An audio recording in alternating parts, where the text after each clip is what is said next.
My name is Sophia and I was 29 when all this mess started. To be honest, even then I felt like the ground was about to shift from under my feet, although on the surface everything looked more or less decent. I work as a manager in a large trading company, in one of those glass buildings in the very center of the city, where the elevators are always rushing up, and the faces in the corridors are always tired. I have been there since I graduated from college. 7 years have passed. Already, 7 exhausting, endless years in which each day seemed like a step in place, albeit on a good salary, which, however, was barely enough for rent, bills, and the rare cup of coffee outside the home. I live alone, in a modest apartment with 1 bedroom, if you can even call it a bedroom, in a house that looks like it is at least half a century old, a tiny kitchen, where the pans hang on old nails, and a bathroom with peeling tiles, where the faucet has been leaking for years. But it's all mine, even if it's rented, and I've learned to find a certain sense of stability in it, even if the ceiling occasionally rustles with the footsteps of the neighbors upstairs. But to understand what happened next, I need to tell you a little about my family, because that's where, as it turns out, the long thread of events that would soon turn my life upside down begins. My parents, Carol and David, they're special not in the sense of being kind and caring, but rather in the mercilessly strict way they always looked at things, especially when it came to me. I remember how on the day of my 18th birthday, they sat me down at the kitchen table, next to that same old refrigerator that hummed even louder than my father's words, and gave me their ceremonial speech. "You're an adult now, Sophia," my mother said, crossing her arms over her chest. "It's time to find your way in this world." And that was it. No warm hugs, no "we're here if you need anything," no help with college fees, no money for books or dorm room. I suddenly realized that I was alone, and that this adulthood was not a fairy tale, but a heavy burden that I would now have to bear alone. Meanwhile, my younger sister Emma, who is only 4 years younger than me, was drowning in care and attention. From the moment she was born, her parents had been saving money for her education, planning her path in advance, as if her future was something self-evident. They thought it was normal to buy her everything she wanted: fashionable clothes, the latest gadgets, theater tickets, and even cosmetics from those boutiques that I passed by, not daring to even look into the windows. Emma was their princess, their shining hope, and I was just a first attempt, a failed rehearsal. It was so obvious that sometimes I wanted to scream, "Why? Why am I an outsider in my own family?" College was a real test. I shared a squalid apartment with 2 other girls, Sarah and Jessica. We had it all: cockroaches that had taken over the kitchen before us, a broken heater that turned the apartment into an ice cave in the winter, and a lazy landlord who promised to fix it but never showed up. I worked at a grocery store, sorting fruit, stacking shelves, scrubbing floors, anything to somehow pay for the rent, for textbooks, for a cup of cheap coffee between classes. Sometimes, especially during exam periods, I lived on instant noodles, day after day, the same taste, the same bowl, because that was all I could afford. I remember sitting on the kitchen floor in this shabby shack, holding a plastic cup heated in the microwave, and thinking, this is what a struggle looks like. The only ray of light was my grandmother Ruth, my father's mother. She lived far away, in another state, in a large house with a well-kept garden and a spacious terrace, where she liked to stroll in an old cashmere robe. She had become rich in her youth through successful investments and had always been good with money, but in recent years her health had begun to fail. She had serious hearing problems, so much so that even hearing aids could not help her hear phone calls, so almost all of our communication took place through text messages. Every few months, I would get a short, almost dry, but incredibly important message from her: "I sent you some money, check the account." It wasn't just money, it was an opportunity, sometimes $1,000, sometimes 2, and every time I saw that message, I would start crying. I cried because it meant that at least for a while, I could eat real food, buy myself a jacket before winter, or finally afford new textbooks instead of trying to barter them with other students or copy pages from the library. I always wrote her back long, grateful messages. "Grandma, you saved my life again. I don't know what I would do without you. Thank you so much." And in response, she would send me such warm, familiar words that would make a lump rise in my throat. I'm proud of you, Sophia. The main thing is to focus on your studies, the rest will come later. Thanks to her help, I had only one part-time job instead of 2 or even 3, like my classmates. I could finally attend all the lectures, be part of the process, learn, and not survive, and I know for sure, without her, I would never have finished school. Now I'm 29, and I work tirelessly, saving every penny possible. I dream of my own place, not a luxurious apartment with a view of the park, no, just a place where every corner will be mine, truly mine, without tenants, without the fear of a rent increase. I deny myself everything, no expensive restaurants, no fashionable clothes, only the bare necessities, no trips, no vacations. Every dollar goes into a savings account, as a symbol of my hope. My family and I hardly communicate. My parents call maybe once a month, usually not to ask how I'm doing, but to complain about how bad everything is. Emma, if she writes at all, it's only to throw in another "look what a bracelet they bought me," or "my parents and I are flying to Miami for the weekend." I look at her posts on social media, designer bags, cocktails on terraces, beaches, palm trees. It must be nice to live like this, to be loved, to be the one. And I feel a heaviness growing inside me, guilt, because I write to Grandma Ruth less and less, and she's getting older, and her health is getting worse.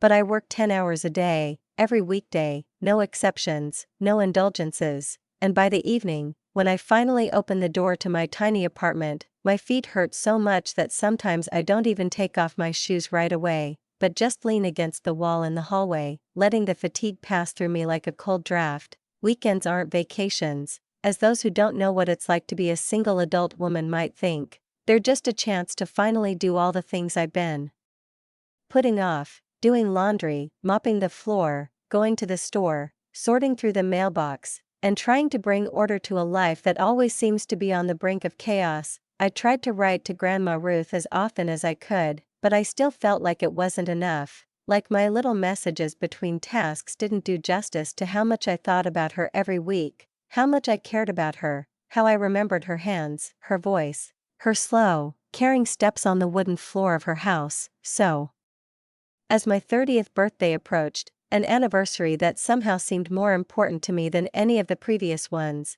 as if it represented something important, something grown up, serious, final, I decided to do something different. I sat on the couch after work, clutching my phone in my hands, and texted my grandmother, inviting her to a small party at my house, small and cozy, with pizza and cake, a few friends, and candles that I would blow out with one wish, to see her again, even if only for a little while. I was nervous as I waited for a response, imagining her walking into my apartment in her light cape and a warm smile, but what came back was a short, neatly written message. She couldn't come, health issues, she wasn't in a condition to travel that far, she was sorry. She still remembered how much I loved chocolate cake, and she had already given my gift to my parents. They would bring it. I sat there, staring at the screen, trying not to feel offended, not to feel empty, not to give in to disappointment. I understood, of course I understood, health is the main thing,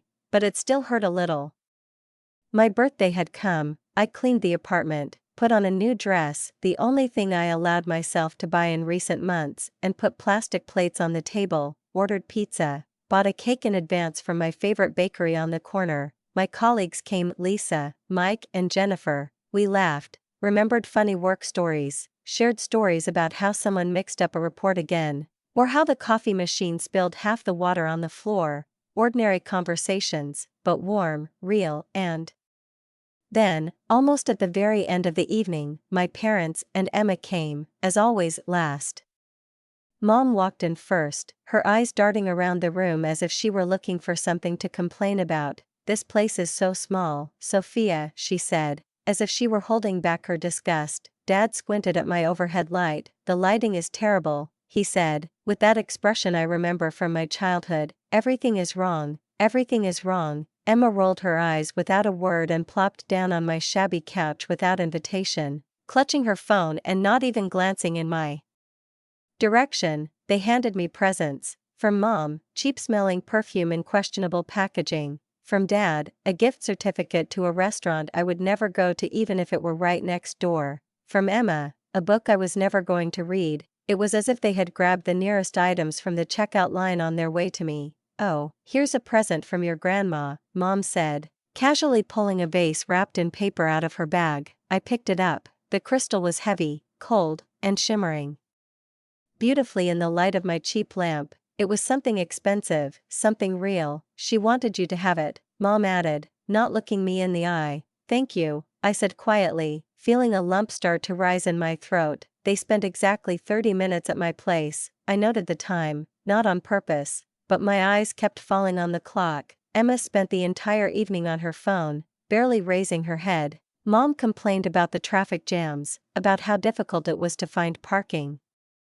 Dad kept looking at his watch, as if somewhere out there, beyond these four walls, was his real life, and he was desperately trying to get back to it. "Well, we have to go," Mom said suddenly, standing up abruptly. "We still have things to do. It's been a busy day." Dad nodded, not saying a word, already reaching for his jacket, and just like that, without hugs, without happy birthday, without anything resembling love, they were gone. My friend stayed up late. We laughed, ate cake, shared stories, and the evening was generally a success, but there was still a feeling of emptiness in my chest, because this is my family, this is what I have, this is what I understand more and more clearly with each passing year. Later, when everything was cleaned up, when the guests had left and there was only silence in the apartment, I sat on the couch, holding that very vase in my hands. It really was beautiful, heavy, cool, noble. There was something more to it than just glass. There was a feeling that my grandmother wanted to tell me with this gift. I remember, "I am close." I took out my phone and wrote her a short message. "Thank you, Grandma, she is amazing." It had been a month since my birthday, and life had returned to its usual routine: morning coffee, the subway, the office, the paperwork, reports, more reports. It was Tuesday. In the afternoon, I was sitting at my desk, looking through the quarterly figures, my eyes already tired, my brain in a fog, and then the phone rang. A name appeared on the screen: Rachel, my cousin. I hadn't heard from her in months. "Hi, Rachel, how are you?" I said, expecting to hear about someone's engagement, rumors, or maybe a family date that I'd forgotten again, but her voice was different, strained, trembling. "Sophia, I had to call you. To be honest, I'm in shock." Shocked by what? I didn't understand at first. About Emma buying a house, at her age. How could she even afford it? I froze, my hand hovering over the table, staring at the screen that I could no longer see. "What are you talking about?" I whispered, as if afraid to hear the answer. "The house, Sophia. Emma bought a new house. Don't tell me you didn't know." There was a pause on the other end, and in that pause, it felt like something in my chest had snapped. "Rachel, I have no idea what you're talking about. What house?" There was absolute silence for a few seconds, and then her voice grew quieter, as if she wasn't sure whether she should continue. "Oh my God, Sophia, you really didn't know, did you?" Rachel's voice cracked like porcelain hitting stone, and there was that special kind of bewilderment that comes from someone opening your eyes to something you thought should be obvious. 2 days ago Emma had a housewarming party, a real one, with a crowd of people, 50 or more. The house is beautiful, not huge, but so cozy, clean, with a veranda and a small garden in the back, and everyone, literally everyone, was asking where you were. I listened, and with each word I found it hard to breathe, as if someone were slowly, deliberately tightening a belt around my chest. "I wasn't invited, I wasn't even informed, and I'm her sister. That's what I thought," Rachel continued, "when I didn't see you there. But your parents, they told everyone that you don't like loud parties, that you're too reserved for that." I froze, clutching the phone in my fingers, and the sound of the sea began to roar in my ears, but Rachel didn't stop. "And that's not the worst of it. I overheard your mother whispering to my mother that you were jealous of Emma, that you were upset about her purchase. Can you imagine? She said it straight out. Sophia is just jealous. She doesn't like that her little sister has achieved more." Anger, bright and cutting, washed over me like a powerful wave. It was like someone had punched me in the gut so hard I lost my footing, jealous, bitter. I didn't even know Emma owned a house. No one, not one person in my family, had said a word to me. Rachel, I swear, I said, my fingers shaking with anger. I had no idea Emma owned a house, not a word, not a hint. Jesus, she whispered into the phone, Sophia, this is so weird. When the call ended, I just sat there, holding the phone in my hands, as if it could give me any answers. My little sister, the 25-year-old girl who, just yesterday, I thought she was playing The Sims and showing off her new makeup from TikTok, had bought a house, and was throwing a housewarming party, and everyone was there, except me. She had just graduated from university and was working part-time at some cozy coffee shop on the corner that served cappuccinos with pictures on the phone. Where was the money for the house coming from? Where was this reality that she had hidden from me?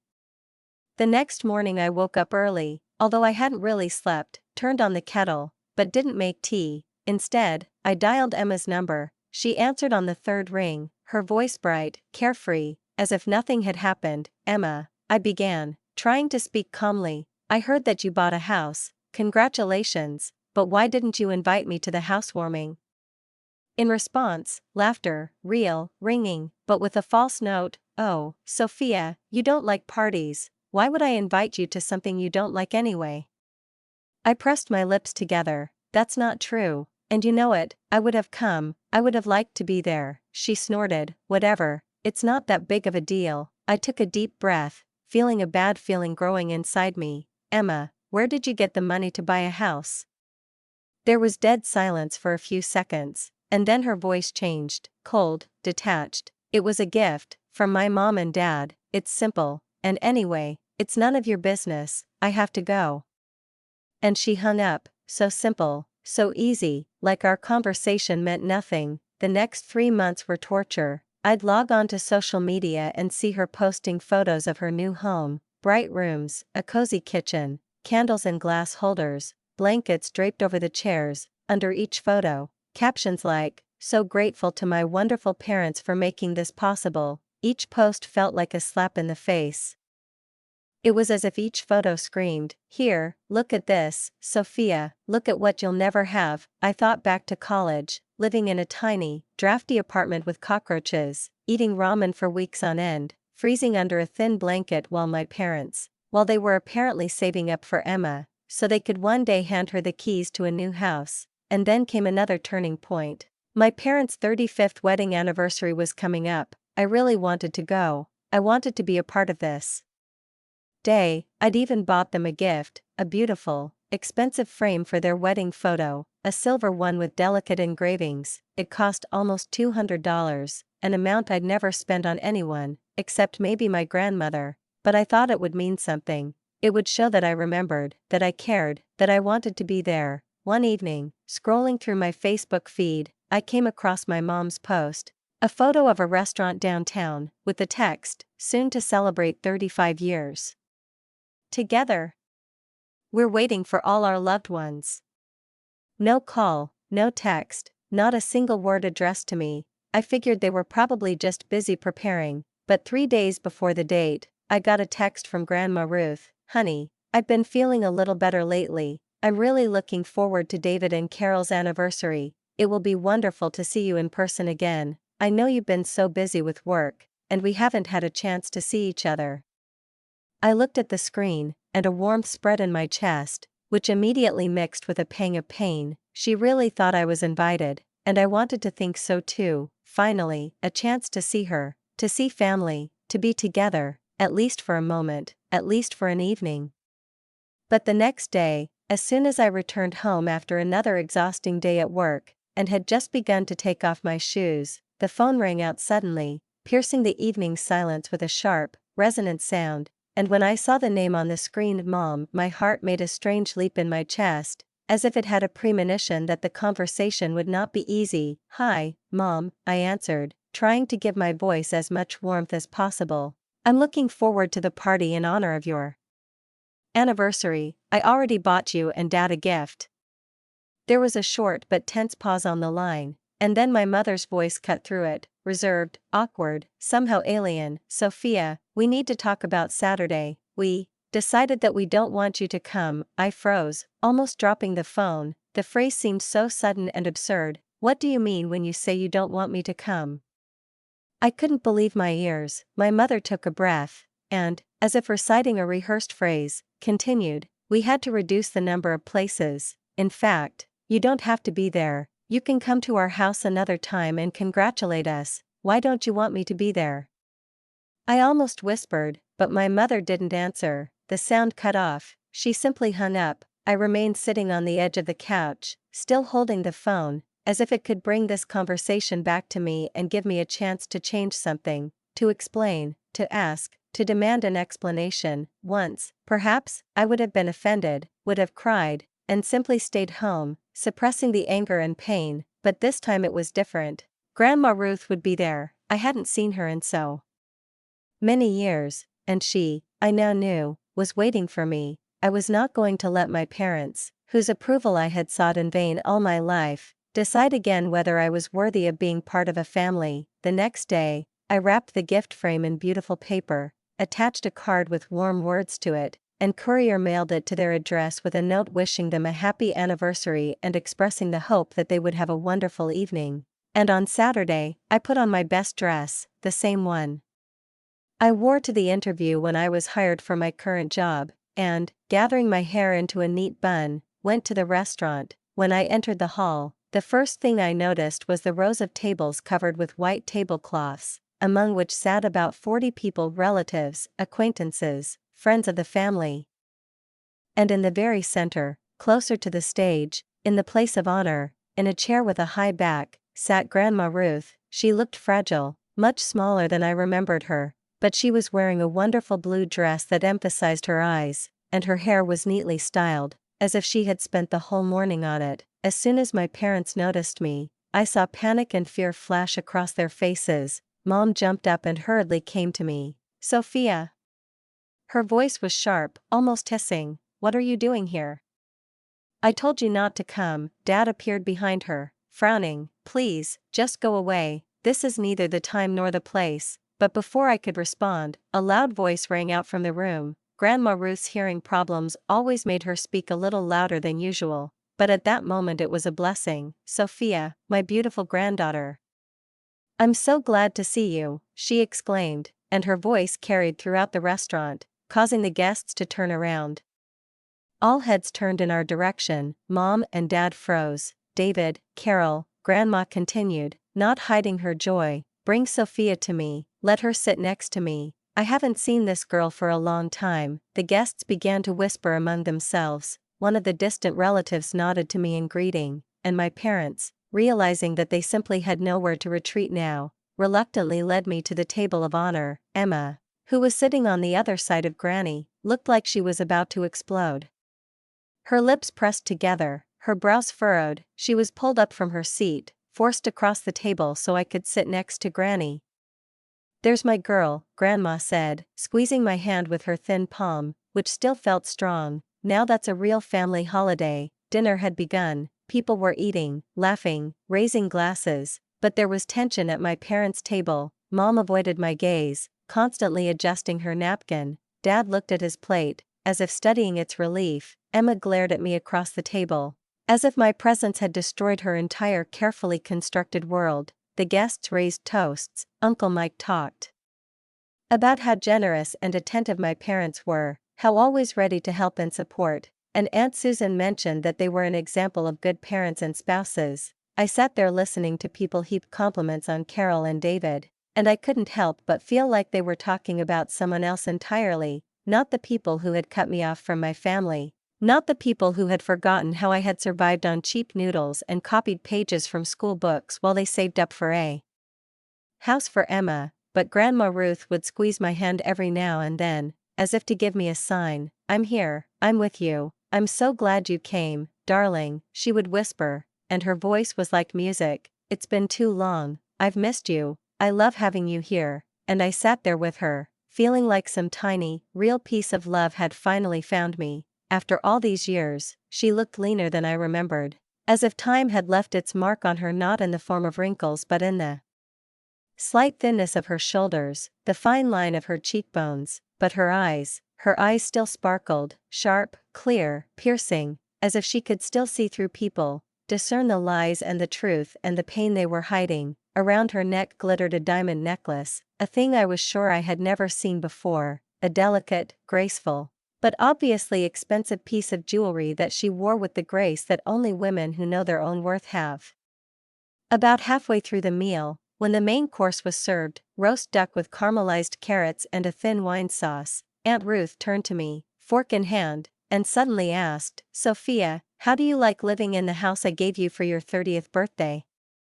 There was a clink as someone dropped a cutlery on a nearby table, and for a moment the restaurant was completely, deadly silent, as if someone had turned off the sound for the entire world. Everyone froze, plates were forgotten, glasses stopped in midair. I felt the blood drain from my face, and, moving closer, leaned towards her ear, saying clearly as I could, "Grandma, I don't know about any house. For my birthday, Mom and Dad gave me a beautiful vase, they said it was from you." I saw her face change in a matter of seconds, first confusion, as if she didn't immediately believe what she heard, then shock, and then a sharp, piercing anger that was reflected in the wrinkles around her lips and the tension in her chin. "A vase?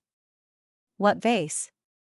Her voice became higher, harsher, and at that moment I heard two metallic sounds simultaneously break the silence. My parents dropped their forks on their plates. I turned around, their faces were whiter than the tablecloth on the table, and my father's hands were shaking as if he was trying to hold something back inside. The whole room seemed to come alive and freeze at the same time. People began to whisper. Some looked cautiously in the direction of my grandmother, some looked at my parents, as if trying to get to the bottom of what was happening, and then my grandmother slowly turned to them, no longer smiling. "David, Carol," she said so loudly that she was heard in the farthest corner of the room, "I want you to explain to me right now where the money went that I gave you to buy a house for Sophia." Silence fell again, so thick that it seemed you could hear the beating of other people's hearts. Father stood up first, his chair scraping the floor so loudly that some of the guests' shoulders twitched. He stood, shaking all over, as if from a cold that wasn't there. Mother sat, hiding her face in a napkin, her shoulders shaking. "Mom, maybe we should discuss this in private," he said, but his voice shook. "No," Grandma said firmly. "I want to know now. I gave you the money 3 months ago. I helped you with the realtor. I signed all the paperwork so that the house would be registered in Sophia's name, and I gave you the keys to give to her for her birthday. Where is this house?" My father swallowed, looked at my mother for support, then back at my grandmother, and finally said what I knew would change everything. "We gave the house to Emma." The restaurant exploded with a dull noise. Someone gasped, someone's hand holding a glass shook, and the glass slammed loudly onto the porcelain. "What?"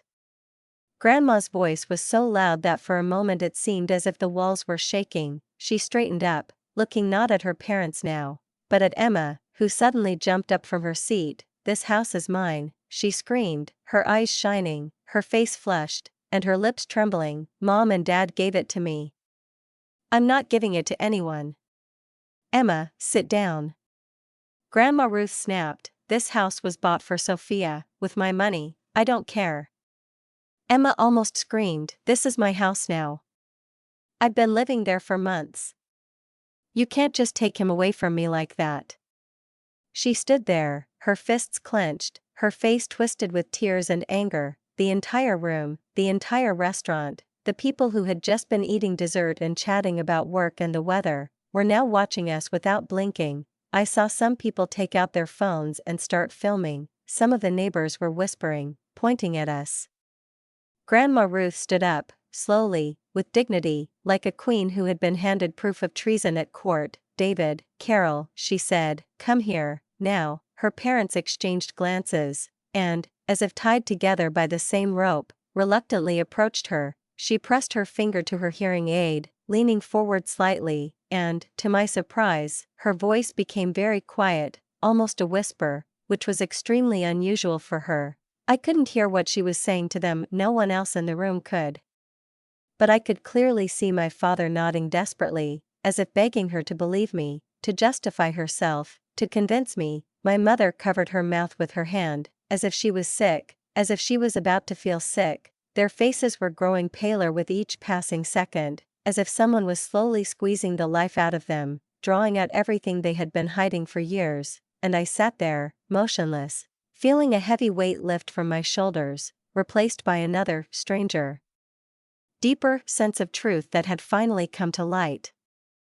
After about 2 minutes of their intense conversation, which, despite the hushed tone, was felt by everyone present like a thunderstorm approaching through transparent walls, my parents returned to their table, carrying something broken inside them, drowning in shame and fear. They looked like they had seen a ghost, like they had walked through an opening abyss where they had to come face to face with what they had been running from for years, the truth. Dad's hands were still shaking, his fingers clenched into fists to somehow contain their excitement, and Mom's makeup had turned into a flowing shadow of pain and guilt, washed away by tears that she did not even try to hide. As if with difficulty suppressing the tremor in his voice, Dad stood up, cleared his throat, looked around the room full of guests, and said loudly, not looking anyone in the eye, "Thank you all for coming tonight. We are grateful to you for sharing this day with us, but this is where the party ends. It is time for us to finish. Please begin packing. It is time for everyone to go home." A muffled murmur passed through the room, like a wave washing over the edges of the tablecloths. The people at the tables began to exchange glances, folding napkins, picking up bags, filling the silence with whispers in which I caught fragments of sentences, like small stones flying in my direction. "Did you hear what she said about the house? Poor thing, her parents just up and gave her house to her sister. What kind of people do this to their own daughter?" Emma was still sitting at the table, but she was no longer shouting or arguing. Her body was limp, her shoulders hunched, her hands wrapped around her head, as if she were trying to hide inside herself, to disappear, to erase what was happening. Tears were streaming down her cheeks, and now she seemed not so much angry as broken, vulnerable, like a person who had just learned for the first time that lies do have consequences. I turned to my grandmother and asked quietly, "Would you like to spend the night with me?" "Yes, dear," she said, looking straight into my eyes. "I don't want to stay with them after what they did." We silently gathered her purse, coat, and scarf, and I helped her stand up and wrapped my arm around hers. "I'll call a courier to pick up your things from their house," I added. "That would be ideal." She nodded, holding back a tired, bitter smile. We left the restaurant together, while my parents frantically tried to explain to the remaining guests why an evening that was supposed to be a celebration of love and devotion had turned into a public drama. They rushed between the tables, trying to save face, but looking at them, I knew that what had been destroyed that evening could not be restored by words and apologies. Emma did not even look up at us, did not move, only clutched her head tighter in her hands, as if she wanted to dissolve into the darkness of the tablecloth. From the car, I immediately called a courier. "I need someone who can pick up a suitcase and some personal belongings from one address and deliver them to another," I said into the phone, dictating the address of my parents' house and my own. "The things belong to Ruth Rutherford. Just say that you are picking up her things for Sophia." When we arrived at my place, Grandma sank heavily onto the sofa, and I noticed how much she had changed that evening, as if it had drained her of strength, as if the experience had broken something in her soul. She looked exhausted, tired to the core. About an hour later, the doorbell rang. A courier had brought her suitcase and a small bag that turned out to contain medication. I thanked him, gave him a tip, and he left, leaving us alone in my tiny living room. "There you go, Grandma," I said, sitting down next to her and adjusting the pillow under her back. "You have everything you need." "Thank you, Sophia," she whispered, pressing my hand to her chest. "You're such a good girl. I'm sorry it took me so long to see what your parents were really like." That night, we talked longer than we ever had before. She sat in my shabby chair by the window, and I, curled up on the sofa, listened and talked, remembered, confessed, shared. I told her everything about my work, about my loneliness, about how I fought for every step up, and then we returned to this evening, to the moment when everything became clear. "I just don't understand," I said, looking at her. "How could they think they could keep this from you? Did they really think you'd never know that they gave my house to Emma?" Grandma sighed heavily, and there was so much bitterness in that sigh, so much exhaustion, that for the first time I felt how deeply all this had hurt her. I think they hoped I wouldn't live to see this, she said, looking out the window into the darkness. My health had been poor lately, and they knew it. They must have thought I'd either die or become too infirm to come and see the house in person. It's convenient, isn't it? The coldness in her voice shocked me. She'd never spoken like that before, direct, harsh, without excuses. It's terrible, I whispered, almost in disbelief. Daddy sent me pictures of your house on my phone, she added after a pause. He said you were happy, that you liked your new house. I believed him, because I trusted him. I stood up and went into the kitchen, picked up the same vase I'd placed on the shelf by the window, and returned to the living room. Here, Grandma, I handed it to her. This is what they gave me for my birthday. Instead of keys to the house, she picked up the vase and turned it over, squinting. Her thin fingers slid carefully over the recesses of the glass, as if she were looking for traces of a lie. We both laughed, sitting on my shabby sofa, and the laughter that escaped our throats after everything that had happened that day was not so much from amusement as from pent-up tension, from the realization of the madness of a situation in which there were so many lies that even the vase, this beautiful, heavy object, now seemed to me a symbol of everything absurd and twisted. A vase instead of a house, said Grandmother, wiping away tears with the corner of her handkerchief, trying to maintain dignity despite her trembling fingers. It's certainly lovely, Sophia, but it's definitely not a house. When our laughter, so bitter and sincere, finally died down, her face became serious again, her eyes narrowed, the corners of her mouth drooped, and a special firmness appeared in her posture. Sophia, I need to tell you, she said calmly, what exactly I told your parents this evening. I think you should know everything. I nodded without interrupting. Your father, she continued, uses my personal bank account. For years, whenever they needed money, for things for Emma, for repairs, for a vacation, or just for their own needs, they took it out of my account. I gave him access. Because he's my son, I trusted him.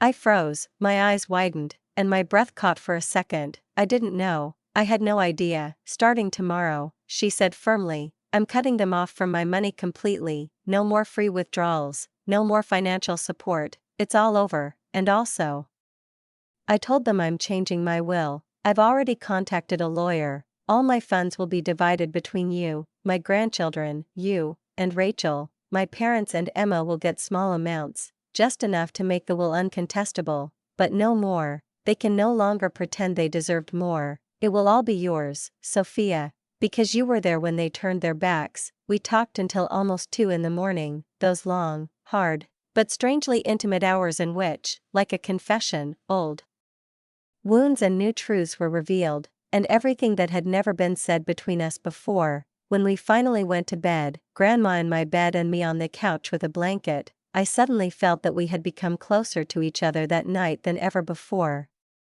And in the morning, when the sun was just breaking through the crack in the curtain, there was a knock on my door. I approached, smoothing my hair, still sleepy, and, opening the door, froze. My parents were standing there. Both looked as if they had not slept for a minute. My father was holding a bunch of keys. These are for you, he said, his voice barely audible.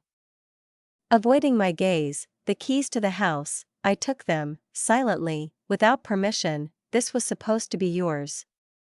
The next day, I drove Grandma Ruth to the train station. She was returning home to complete all the formalities, updating the will, reviewing the bank accounts, closing everything that had allowed my parents to manipulate her trust for so long. After the train left, I did not immediately return to the apartment. I went to where I really belonged now, to my real home, the one that should have belonged to me from the very beginning.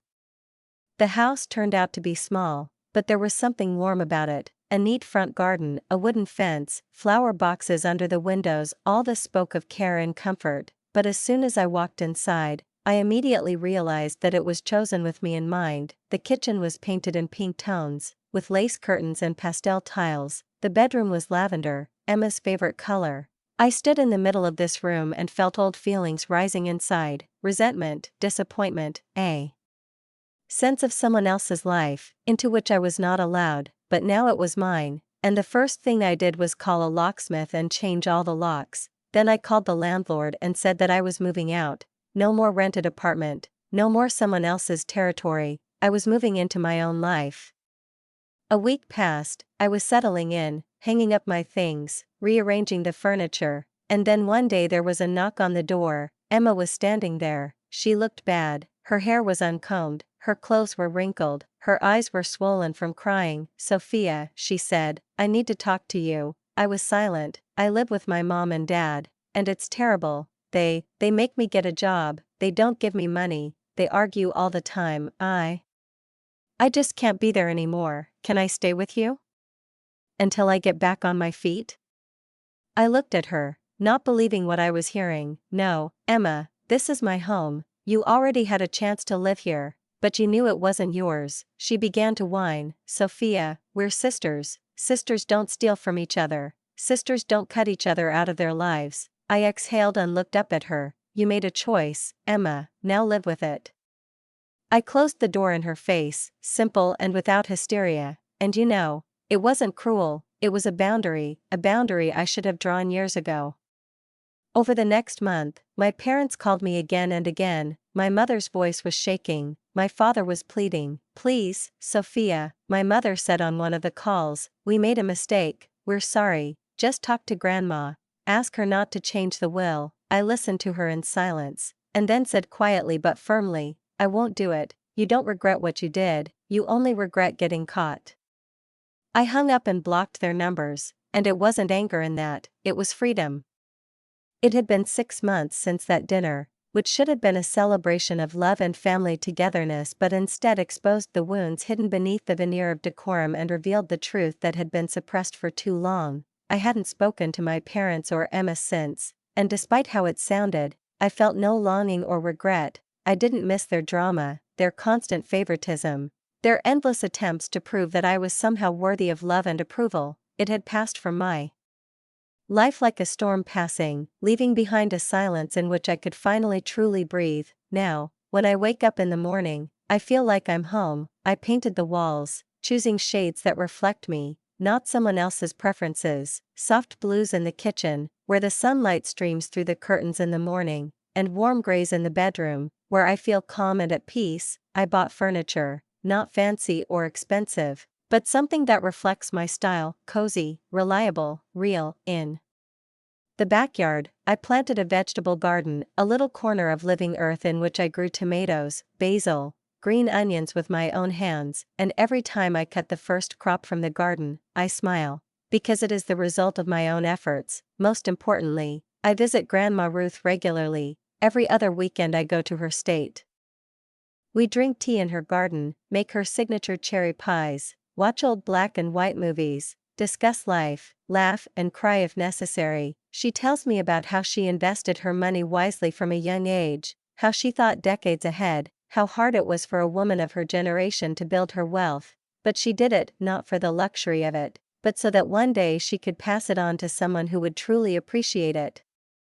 "You are the granddaughter I always dreamed of," she told me last month, looking into my eyes with such warmth that I couldn't hold back my tears. "Smart, independent, honest. Your parents raised Emma to be a princess, and you grew up to be a warrior. They gave you the hardest thing, but you made a strength out of it."